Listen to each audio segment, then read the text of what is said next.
جب میرے نبی مکہ میں تشریف لائے اور 40 سال کے بعد میرے نبی نے اعلان نبوت کیا. کتنے سال کے بعد؟ 40 سال کے بعد. جب اعلان نبوت کیا 40 سال کے بعد تو لوگ مکہ کے اندر بھی ماننے کے لیے ایکسپٹ کرنے کے لیے کوئی تیار نہیں. جو نبی کی تعریفیں کرتے تھے وہ بھی گالیاں بکنے لگے. جو نبی کو کہتے تھے صادق الوعد ہے وہ بھی گالیاں دینے لگے. جو نبی کو کہتے تھے کہ محمد ابن عبداللہ سے اچھا کوئی مکہ میں نوجوان نہیں وہ بھی گالیاں دینے لگے. اس لیے اب تک خالی نبی کو ماننا تھا لیکن جب اعلان نبوت کر دیا تو نبی کی ماننا ہے. کو ماننے اور کی ماننے میں فرق ہے. مجھ کو مان لو گے میں مفتی گلفام آ رہے لاؤ مسافہ کرو ان سے ملاقات کرو یہ مجھے ماننا ہے. میری ماننا یہ بات الگ ہوگی. میں جو تقریر کر کے جا رہا ہوں اس پہ عمل کر لیا تو کام ہی ختم ہے. خدا کی قسم معاملہ ہی سلجھ جائے گا. مجھے تو مان لو ٹھیک ہے بھائی حضرت آئے کہ یہ ہے وہ ملاقات ہوگی لیکن میری بھی ماننا یہ ہے تمہاری بات. اچھا مجھے مانو یا نہ مانو لیکن میری اگر مان لی تو کام چل جائے گا. اب تک تو نبی کو ماننا تھا مگر نبی کی ماننا. اب نبی نے کہا اللہ ایک ہے تو 360 خداؤں کا انکار ہو رہا تھا. نبی کو ماننے سے 360 کا انکار نہیں تھا. نبی کو یہ کہ ہم اچھے ہیں سچے ہیں وعدہ خلافی نہیں کرتے. خوبصورت ہے جنتے لاجواب ہے بولتے لاجواب ہے ان کی امانت لاجواب ہے اور یہ جو ہے ان کی تجارت لاجواب ہے اور یہ محمد ابن عبداللہ غریبوں کی مدد کرتے ہیں بزرگوں کی مدد کرتے ہیں لاجواب ہی لاجواب ہے. مگر جب نبی نے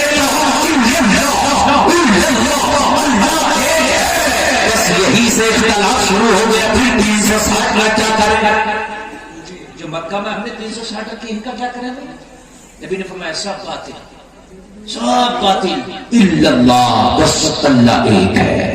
شروع ہو رہا ہوں بالکل ابتدائی سلام بالکل پہلی حرف اور پہلے نقطے سے شروع کر رہا ہوں میں اور کر اس لیے رہا ہوں پہلے نقطے سے شروع کہ آج اس شخصیت کا تاریخ وصال ہے جو تاریخ اسلام میں سب سے پہلے جس نے کلمہ پڑھا تھا. کہہ دو نا سبحان اللہ. سب سے پہلے تاریخ اسلام میں جس نے کلمہ پڑھا تھا. ایک بات بتاؤں لوگوں جس کی سب مخالفت کر رہے ہو اس کا ساتھ دینے کے لیے ذرا جگرا چاہیے اور جس کا سب کا ساتھ دے رہے ہو اس کی مخالفت کرنے کے لیے جگرا چاہیے. میری بات غلط تو نہیں ہے.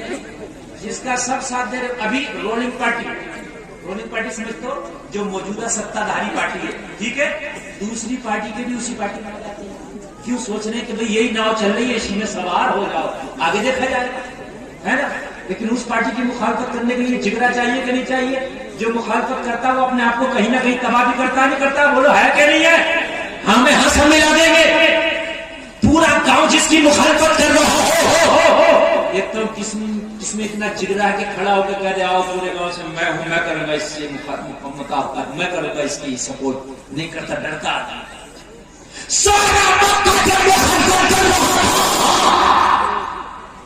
ابو قحافہ کا بیٹا سینہ تان کے کھڑا ہوا تھا. او مکہ والو تم گالیاں دو ابو بکر کلمہ پڑھے گا.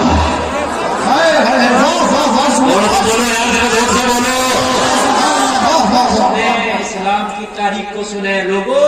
خالی تم نے بس محرم میں تعزیہ بنا کے ہو کر لیا کربلا میں لے کے اس کا نام اسلام نہیں ہے. تم نے خالی یہ سوچ لیا ہے کہ عید کی سوئیاں خالی اس کا نام اسلام ہے. نہیں اس کا نام اسلام نہیں ہے. تم نے سوچ لیا چھوڑا کے ٹوپی لگا کر 2 رکعت نماز پڑھی اس کا نام اسلام نہیں ہے. کام بول کر سن لے اسلام ہے کہ مکہ میں میرے نبی کی مخالفت کی ہوائیں چلی تھی. سارے مکہ میں کوئی پتھر مار رہا تھا کوئی نبی کوئی گالیاں دے رہا تھا کوئی مجنون دیوانہ کہہ رہا تھا کوئی پاگل کہہ رہا تھا. اور لوگوں مکہ میں مخالفت کی آندیاں چل رہی تھی. کوئی سپورٹ کرنے تیار نہیں تھا. پتا تھا جو سپورٹ کرے گا وہ پیٹا جائے گا. جو سپورٹ کرے گا وہ مارا جائے گا. جو سپورٹ کرے گا اس کا پنچایت ہو جائے گا. اور لوگوں مخالفت کے طوفان چل رہے تھے مکہ میں. کوئی نبی کا ساتھ دینے کو تیار نہیں تھا. ایسے ابو قحافہ کا بیٹا اٹھا جس کا نام ابو بکر ہے. میرے بیٹے کے بارے میں کہا اے موقع کے میں دولت تعداد کو نہیں دیکھے گا. اے موقع کے میں تمہیں کفر کو نہیں دیکھے گا. اے موقع کے میں تمہیں پتھر میں تمہیں اگر کی کو نہیں دیکھے گا. آج سی اللہ کا کہتا ہو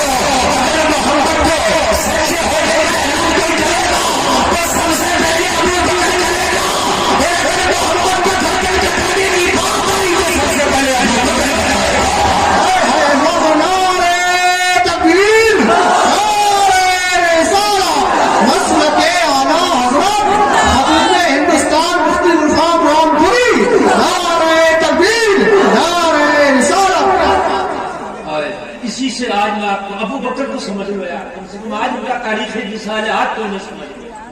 سب سے پہلے جس نے کلمہ پڑھا وہ حضرت ابو بکر ہے، ذرا بولو سبحان اللہ۔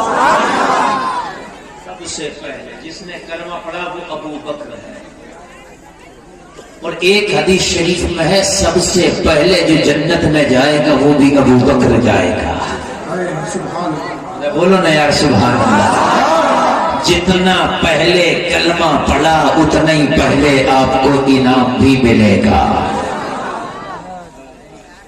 لوگوں آج تم تو خالی اس مخالفت پہ دین کی باتیں چھوڑ دیتے ہو کہ فلانا ناراض ہو جائے گا، ڈھمکا ناراض ہو جائے گا۔ یار کوئی بھی ناراض ہو جائے، اگر تو مسلمان ہے تو ایک کام یہ سوچا کر کہ بس مجھ سے میرا اللہ میرا رسول ناراض نہ ہو۔ کتنے لوگ ایسے ہیں کہ حرام کام اس لیے کر لیے کہ میرا فلاں ناراض نہ ہو جائے، میرا فلاں ناراض نہ ہو جائے۔ بہت سے لوگ اپنے گھر میں ڈانس پارٹی شادی میں اس لیے کر رہے ہوتے ہیں کہ میرا بہنوئی ناراض نہ ہو جائے، میرا دوست ناراض نہ ہو جائے۔ یار ہو جایا کرو، زمانہ ناراض ہو جائے اور پورے جلسے میں کوئی ایک آدمی کھڑے ہو کے مجھے بتا دے کہ حضرت مجھ سے سب لوگ راضی ہیں۔ ایک بتا دے پوری دنیا میں کھڑے ہو کے مجھ سے سب راضی ہیں، ہم تو یہ نہیں کر پائے۔ بتاؤ کوئی ہے پوری دنیا میں ایسا آدمی جس سے سب راضی ہو؟ چاہے دو ہی ناراض ہو مگر ہونے ضرور، اور جس سے سب راضی ہو وہ آدمی ٹھیک ہو۔ اس لیے کہ جس سے سب راضی ہو وہ جائز کو بھی ہاں کہتا ہوگا، ناجائز کو بھی ہاں کہتا ہوگا۔ ابھی تو سب راضی ہے ورنہ سب کیسے راضی ہو جائیں گے؟ بات نہیں سمجھ رہے آپ؟ یار جو چور کو بھی صحیح کہے گا، شاہ کو بھی صحیح کہے گا، جو بدماش کو بھی صحیح کہے گا، شرابی کو بھی صحیح کہے گا، اسی سے شرابی بھی راضی ہوگا، بدماش بھی راضی ہوگا۔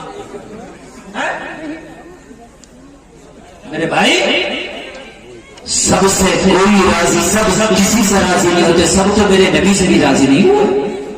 ابو جہل ناراض تھا میرے نبی سے، ابو لہب ناراض تھا، عتبہ شیبہ ناراض تھا، ولید بن مغیرہ ناراض تھا۔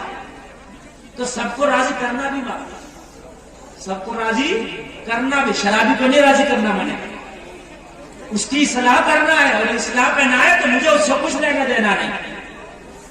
بات سمجھنے کہ نہیں سمجھنے؟ حضرت ابو بکر نے آگے بڑھ کے کلمہ پڑھا، حوصلے کے جلسے میں آنے والا حضرت ابو بکر نے جب کلمہ پڑھ لیا، حضرت ابو بکر کو مکہ کے لوگوں نے پکڑ کے اتنا پیٹا اتنا پیٹا اتنا پیٹا کہ حضرت ابو بکر بے ہوش ہو گئے، زمین پہ آ گرے۔ حضرت ابو بکر کا چہرہ اتنا سوج گیا کہ پہچان نہیں ہوتی تھی ابو بکر ہے کہ کوئی اور ہے۔ اور لوگوں محبت کا یہ عالم تھا، جب ہوش آیا کافی دیر کے بعد، تو ہوش آنے کے بعد ابو بکر نے یہ نہیں کہا میرا کیا حال ہے، بلکہ پوچھا مکہ کے لوگوں یہ لوگ بتا دو میرے سوڑے محمد کا کیا حال ہے۔ آگے یہ نہیں کہا میرا کیا حال ہے، یہ پوچھا یہ تو بتا دو میرے سوڑے محمد کا کیا حال ہے۔ یار یہ ایمان ہے۔ تم تو سوچتے ہو فلانا ناراض ہو جائے، دنیا ناراض ہو جائے، بس تجھ سے تیرا اللہ اس کا رسول ناراض نہ ہو۔ انشاءاللہ بولیے انشاءاللہ۔ ایسے کام کرنا جس سے اللہ اس کا رسول ناراض نہ ہو، چاہے دنیا زمانہ ناراض ہو جائے۔